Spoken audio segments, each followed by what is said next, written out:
morning, viewers. Welcome to my brief devotion titled Fresh Bread.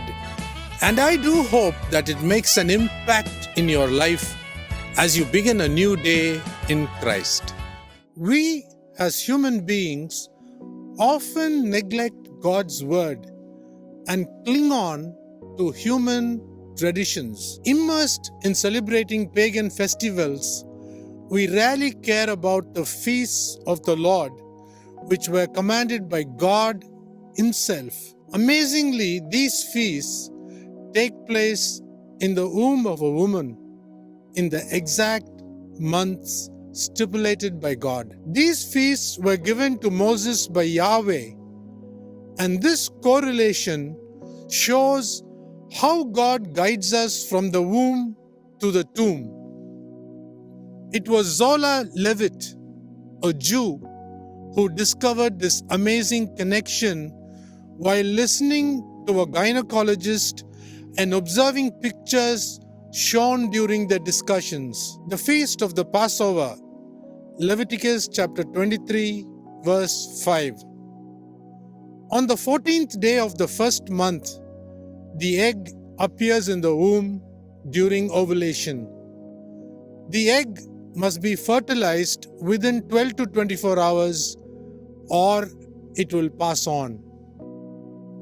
Feast of the Unleavened Bread, Leviticus chapter 23 verse 6.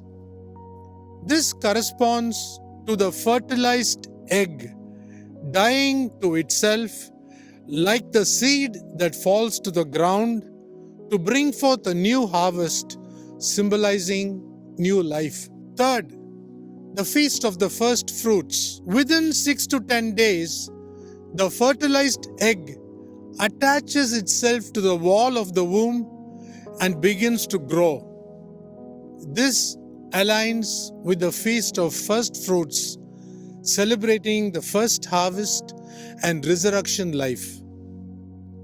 Now we go to the Feast of the Pentecost, Leviticus 23 verse 16.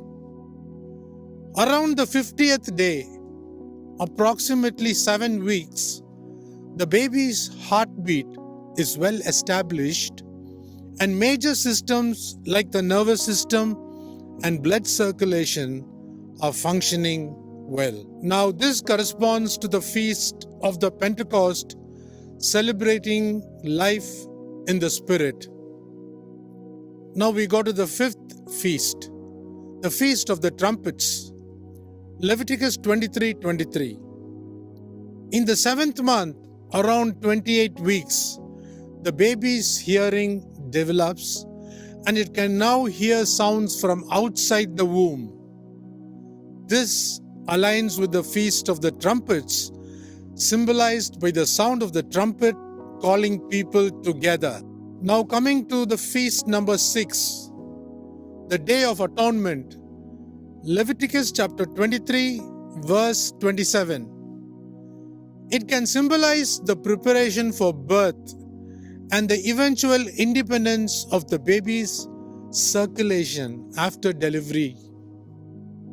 Finally, we come to the Feast of the Tabernacles, or the Feast of Booths, Leviticus 23 verse 34.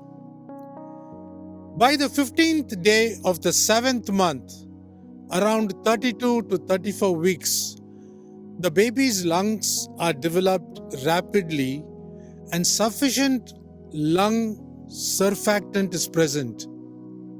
By 36 weeks, the baby can now breathe on its own if born. This correlates with the Feast of Tabernacles, celebrating God's dwelling with His people. Now we go to the birth and circumcision.